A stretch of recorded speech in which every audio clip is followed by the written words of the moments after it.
నామమునకు మహిమ ఘనత ప్రభావములు కలుగునుగాక.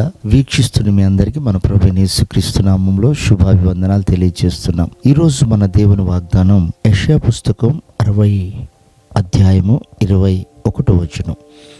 నీ జనులందరూ దేశంను శాశ్వతముగా స్వతంత్రించుకుందురు. ప్రియమైన దేవుని సంగమా, భక్తుడైన యెషయా ఇక్కడ ఒక ప్రత్యేకమైనటువంటి మాటను రాస్తున్నాడు. జనులందరూ నీ దేశమును స్వతంత్రించుకుంటారు అనలేదు, కానీ నీ జనులు అన్నాడు. అక్కడ అంటే ఒక ప్రత్యేకత కలిగినటువంటి గుంపును గురించి మాట్లాడుతున్నాడు. ఎవరా గుంపు, ఎలా ఉంటారు? ప్రియ దేవుని బిడ్డలారా, చూడండి, యెహోవాయే నిత్యమైన వెలుగుగా వారికి ఉన్నప్పుడు వారు దేశాన్ని స్వాతంత్రించుకుంటారు. అంటే దేవుడే సమస్తమై ఉండునట్లుగా.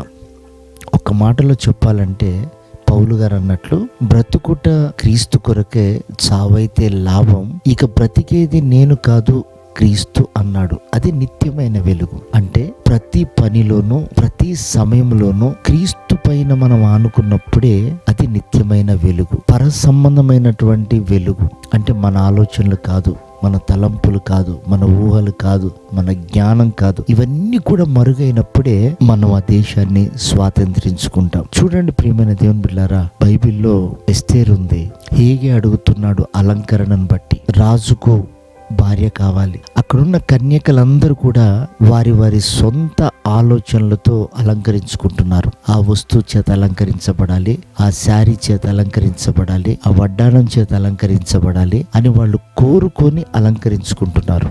కానీ ఎస్తేర్ అన్నమాట ఒకటే, హేగేకి తాను సంపూర్ణంగా అప్పగించుకొని నీ అలంకరణ తప్ప నాకు మరొకటి లేదు అన్నది. అప్పుడు తాను ఒక ఉన్నతమైనటువంటి స్థానంలో స్థిరపరచబడింది. ఈ రోజున దేవుని రాజ్యానికి సిద్ధపడుతున్న సంగమా, పరిశుద్ధాత్ముడు అలంకరిస్తున్నప్పుడు ఆయన సంపూర్ణంగా మనం అప్పగించుకోవాలి. ఆయన స్వాధీనంలోనికి వెళ్ళిపోవాలి. మనల్ని ఎలా నలుపుతాడో తెలీదు, ఎలా నిలబెడతాడో తెలీదు, ఎలా కృంగదీస్తాడో తెలీదు, ఎలా ఘనపరుస్తాడో తెలియదు. ప్రతి విషయంలో ప్రభువుకు మహిమ కలుగునట్లుగా మనం అప్పగించుకున్నప్పుడు ఆయన మన ద్వారా మహిమపరచబడతాడు. ఆయన రాజ్యానికి మనల్ని యోగ్యులుగా మారుస్తాడు.